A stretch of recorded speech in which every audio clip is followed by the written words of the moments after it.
Muy buenas tardes, señoras y señores. Bienvenidos al atardecer de este viernes, día 14 de noviembre de 2025. Si tuviera que contarles hoy, una noticia, algo que sea de hoy, tendría que empezar por contarles algo que de verdad puede tener trascendencia, no lo sabemos, y que todavía hasta ahora se está produciendo. Se ha ordenado, en concreto ha ordenado, el magistrado del Supremo, Leopoldo Puente, a la Guardia Civil, un registro en distintas sedes de la empresa Acciona. Lo curioso, lo que ya empieza a ser llamativo, es que el registro ha empezado bastante temprano y todavía no tenemos noticia de que haya terminado. Esto es probablemente algo que le da importancia a esta noticia.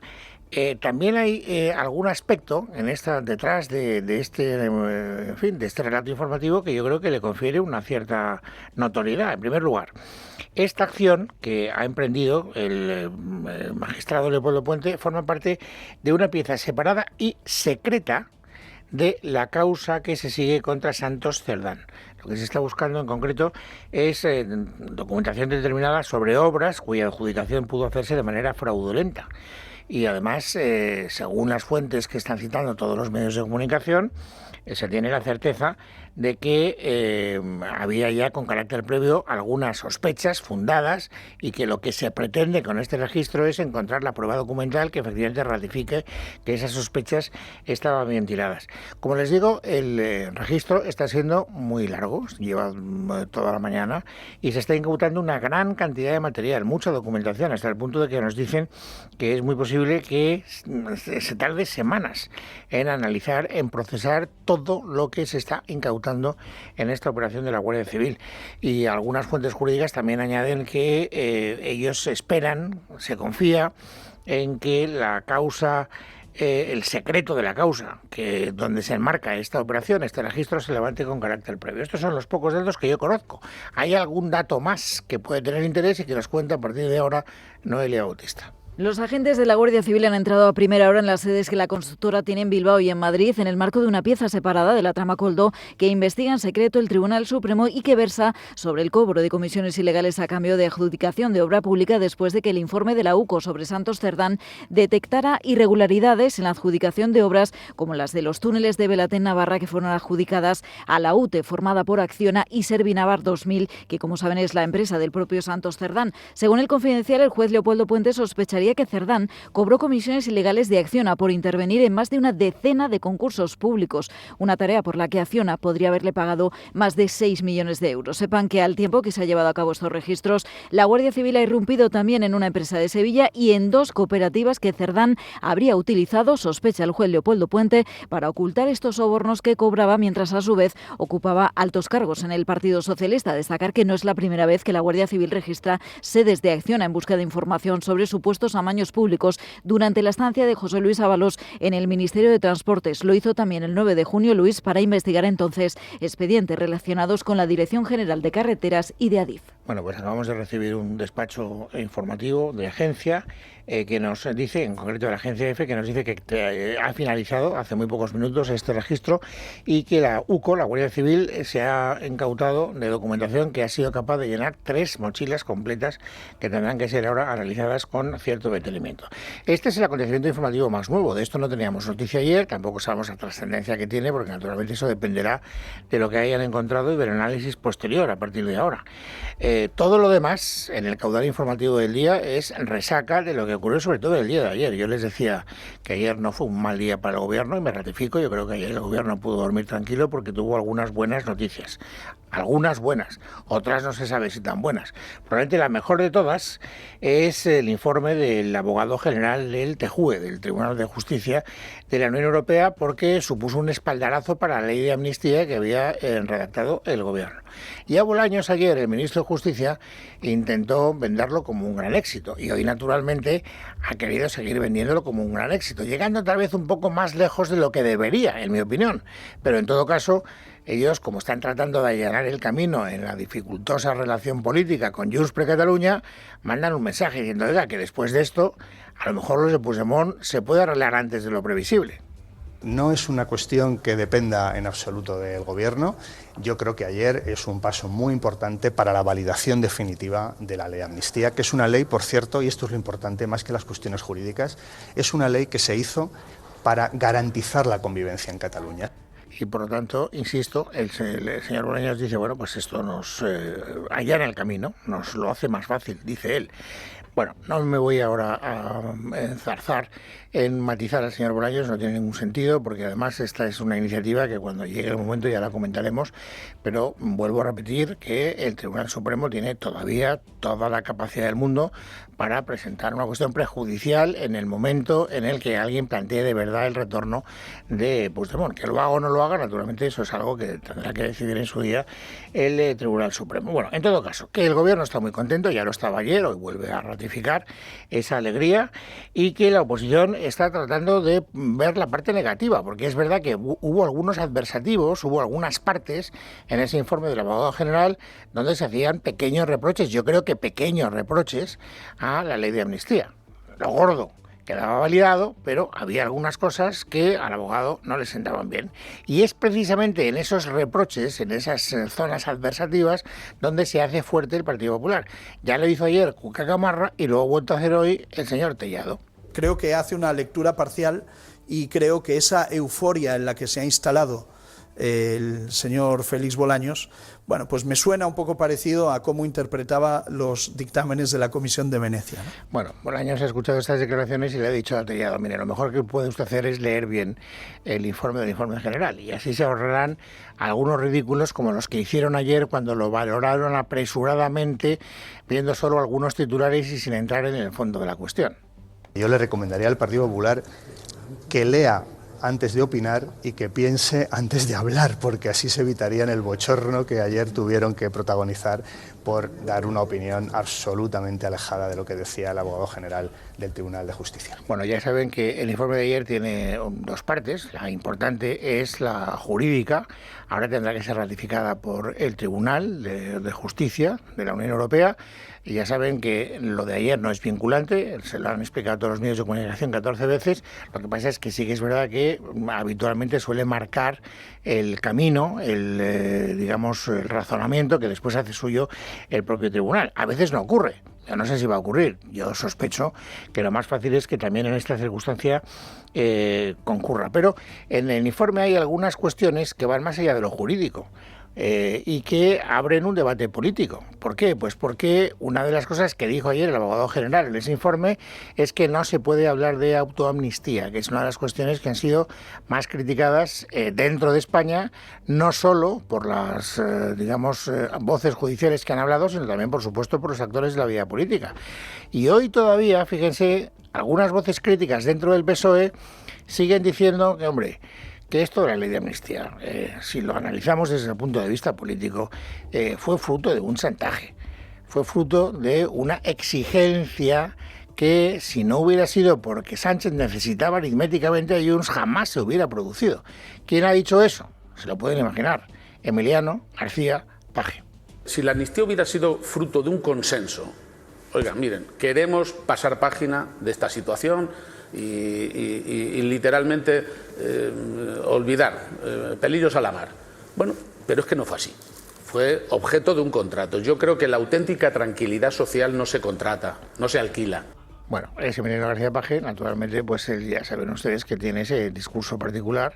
Digo particular porque no es un discurso general del Partido Socialista, es una voz, digamos, crítica, que yo creo que atiende sobre todo a los intereses electorales de Castilla-La Mancha, que es el lugar que él preside, la comunidad autónoma que él preside, que aspira a seguir presidiendo, como es lógico y natural. Bueno, luego hubo ayer otra segunda buena noticia para el Gobierno, aparentemente buena, por lo menos, que hoy también ha seguido siendo explotada por el Gobierno como una noticia aparentemente buena. Me refiero al hecho de que salvaran la votación parlamentaria en la que Junts, absteniéndose, permitió que el Gobierno ganara una votación parlamentaria y derrotara una propuesta del Partido Popular para que se estableciera una moratoria de las centrales nucleares. Bueno, hoy lo que ha dicho Bolaños es que lo que ocurrió ayer en el Congreso, lo único que demuestra, lo que viene a demostrar, es lo que el Gobierno viene diciendo desde hace mucho tiempo, que a pesar de los agoreros, empezando por los agoreros de Junts, que hablan de una legislatura parada, de una legislatura rota, esta legislatura ni está rota ni está parada. No estamos en una legislatura parada. Muy al contrario, seguimos avanzando. Ayer fue otro ejemplo, se aprobaron 2 leyes. ¿Con mucho esfuerzo? Sí. ¿El fraccionamiento parlamentario hace que sea una legislatura compleja desde el punto de vista de conseguir mayorías? Mucho. Pero le recuerdo que es que llevamos así 7 años y medio. Sí, bueno, y les recuerdo también a los señores políticos que a partir de ahora vamos a entrar en un diálogo de sordos, porque fíjense, ya este es el tercer día consecutivo en el que voy a tener que contarles la misma historia. Una misma realidad vista desde posiciones completamente opuestas, contradictorias, por protagonistas del mismo asunto, Porque dice el gobierno, bueno, claro, esto es fruto de que nosotros seguimos con la mano tendida, seguimos dialogando y por lo tanto el diálogo siempre tiene su fruto, nosotros no nos vamos a rendir, no nos vamos a cansar y esto pues al final ya verán ustedes cómo poquito a poco pues nos va a seguir prolongando esta legislatura. Después de todo llevamos así mucho tiempo y aquí seguimos. Esto es más o menos lo que ha dicho hoy el portavoz parlamentario del PSOE, que se llama Pachi López.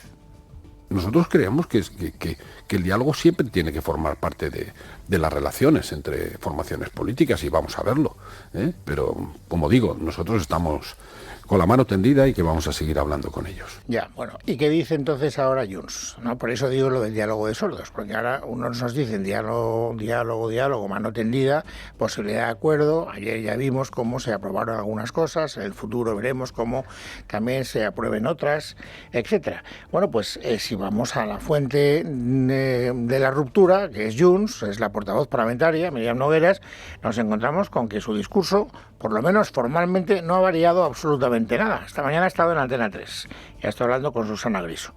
Y entonces Susana Griso le dice, oiga, esto del diálogo, esto de la mano tendida, que nos repite el PSOE, va a alguna parte, nos lo tenemos que creer. Respuesta de Nogueras. Nosotros hace 2 semanas rompimos, y romper para nosotros quiere decir romper. No hay diálogo, no hay negociación, no hay relación, no hay absolutamente nada, y nosotros... Yo lo puedo ir repitiendo cada día en televisión y ellos en Moncloa pueden ir diciendo que no, que ellos tienen la mano tendida y que el diálogo y que cumplen. Yo creo que esta gesticulación que están haciendo no la pueden alargar muchísimo tiempo. Alargar todo lo que puedan, pero ven ustedes que aquí no se puede ver una cosa de una manera tan antagónica como en esta cuestión concreta, ¿no? Es decir, mano tendida, no, ni mano tendida ni nada, diálogo, no, diálogo ni nada. Unos dicen blanco y otros dicen negro, y así llevamos varios días. Bueno, ha dicho más cosas, Míriam Nogueras, en la entrevista en Antena 3. El gobierno lo que trata de trasladar, lo escuchábamos hace un instante, cuando escuchábamos, al ministro Bolaños diciendo, esta no es una legislatura parada, que nadie se preocupe, oiga, nos dijeron que vamos a ser el gobierno más breve de la democracia y estamos a un cuarto de hora de que Sánchez se convierta en el segundo presidente más longevo de la historia de la democracia. Por tanto, nada nuevo, José, estamos muy tranquilos. Esa es la tesis oficial del gobierno. ¿Qué opina sobre esa afirmación Junts? ¿Está tranquilo el gobierno? Pues escuchen. Nosotros estamos tranquilos. Yo entiendo que el tiempo va a poner a todo el mundo en su lugar y si no lo entienden ahora, pues al paso de las semanas o días seguro que sí. Y el hecho de que ayer el Partido Socialista y Sumar celebraran y aplaudieran que una enmienda de muchísimas que se votaron ayer del Partido Popular cayera o que Junts se abstuviera, yo creo que demuestra que precisamente ellos tranquilos no lo están. O sea que no están tranquilos. Los que están tranquilos son los de Junts, los que están intranquilos son los del gobierno. Esta es la versión que nos traslada Míriam Nogueras. Y luego la pregunta del millón, oiga, si esto es así, si es tan rotunda esa ruptura, si es tan inquebrantable, si es tan irreversible, pues que ayer ustedes le dieron ese balón de oxígeno al gobierno, porque permitieron que el gobierno se llevara la votación y fuera derrotada la posición del Partido Popular. Respuesta de Míriam Nogueras. Nosotros hemos dejado clarísimo que hemos roto y que votaremos que no a las leyes que tiene presentadas el gobierno español, el Partido Socialista y Sumar, y esto no quiere decir que el otro bloque tenga carta blanca, que ahora los azules tengan carta blanca para que nosotros tengamos que votar. O sea, si lo interpreto bien, fue un castigo del Partido Popular. no fue un castigo al PSOE, tienen que castigar a todos, no van a castigar solo a unos porque ellos no forman parte de un bloque. Bueno, estas son las explicaciones. Lo que tiene el periodismo declarativo, como ven, es que lo aguanta todo. Yo tengo que contarles lo que se ha dicho y luego ustedes, que no son tontos en absoluto, pues llegan a sus propias conclusiones. Sobre esta cuestión también ha hablado Paje. Les decía hace un instante, esto tampoco hace falta que lo subrayemos mucho, que es la voz crítica, el hombre que es el verso suelto, el que no sigue nunca o casi nunca el argumentario del partido.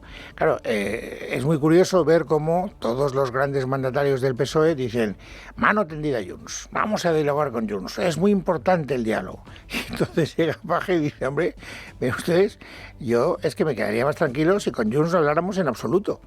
A mí me interesa que gane el PSOE estas elecciones, que gobierne, pero también las siguientes, las otras, y para eso es fundamental no dejarse los principios en el cajón, ni dejarse, ni pensar que la política vale todo, ¿no? Yo creo que pactar con la extrema derecha, que es Junts, porque es extrema derecha, independentista y medio racista y xenófoba, pero pactar con toda esta gente finalmente nos somete a unas contradicciones y a dejar en un rincón muchos de nuestros valores y principios. Bueno, pues ya ven que con pequeñas notas a pie de página todavía el gobierno está explotando los dos acontecimientos informativos que yo creo que ayer fueron favorables para sus intereses.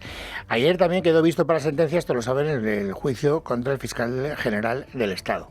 Claro, no es una buena noticia, ¿no? Que se haya juzgado al fiscal no es una buena noticia. Yo creo que a principios de diciembre conoceremos la sentencia y ya veremos si el gobierno sonríe o se lleva las manos en la cabeza. De momento lo que hay es una especie de, ceremonia declarativa para ver si unos consiguen que, por lo menos hasta que conozcamos la sentencia, se traslade a la opinión pública la idea de que esto ha sido bueno o malo para unos o para otros. Hay una especie de consenso transversal. De todo transversal tampoco tengo que rectificar porque tampoco se lo escucha ya a mucha gente del PSOE.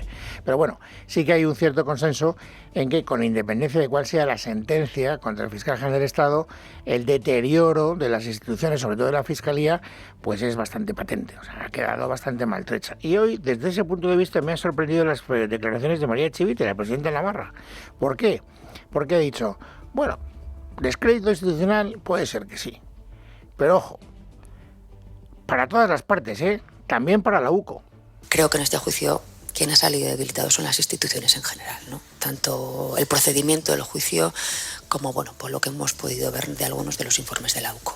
Bueno, por lo demás, inocente o culpable, pues ya se lo podrán imaginar. El Partido Popular lo tiene muy claro, escuchen a Tellado. García Ortiz ha ido mucho más lejos y no es que haya manchado la toga con el polvo del camino, es que ha llenado la toga del barro de la corrupción del gobierno de Pedro Sánchez. Serán los jueces los que digan si debe ser condenado por el grave delito de revelación de secretos o no. Lo que es lamentable es que el presidente del gobierno se atreva a señalarle el camino a los magistrados del Tribunal Supremo. Respuesta del portavoz parlamentario del PSOE, Pachi López. El otro día Pedro Sánchez dijo que él creía que era inocente, ¿no? Y salió enseguida una asociación de fiscales a poner a parir. Injerencia en la justicia. Y todos los que desde la derecha han dicho que es culpable, ¿ha salido algún fiscal a decir algo? Claro, si esa pregunta no tiene respuesta, es que ya está todo dicho. Y luego ha dicho también otra cosa, ha dado una noticia que yo no conocía, el señor López, y yo lo agradezco mucho. A mí todos los que me dan una noticia me dan una alegría, porque vivo de eso. Y entonces estaba hablando de la legitimidad que tienen los actores de la vida política, los ciudadanos en general, para discrepar de las decisiones judiciales. Uno las tiene que acatar, pero no tiene por qué, compartirlas en absoluto. Y por lo tanto, cuando le estaban preguntando, pero ¿usted teme que los jueces ahora condenen al fiscal general del Estado? Y estaba hablando, pues esto de que hay que respetar la justicia, que hay que confiar en la justicia, pero eso no quiere decir que hay que respetar a la justicia. Y de rondón nos cuenta algo. Yo respeto siempre la justicia y las decisiones de la justicia. Y sobre todo las cumplimos. Pero también son criticables. Sí, no, lo que pasa es que a veces, y estará usted conmigo... a veces también parece que son entes de luz a los que no se les puede decir nada. De hecho, ayer me llegó una una querella del juez Peinado por haber dicho que, hombre, que a veces uno tiene la sensación de que forma parte también de los que atacan a Pedro Sánchez porque sí. ¿Y le parece mal que el juez Peinado... Claro, usted dice que un juez ataca a Pedro Sánchez porque sí. Es decir, que prevarica. Es decir, que no hace bien su trabajo. Y le sorprende que se creye, sí que es una cosa verdaderamente sorprendente, pero en fin, mire, gracias a eso sé que el juez Peinado le ha plantado una querella al señor Roy, pero ya veremos eso en qué acaba. Bueno, esto es lo que hay. Ahora lo que toca es lo de siempre, completar el paisaje informativo sobresaliente del día.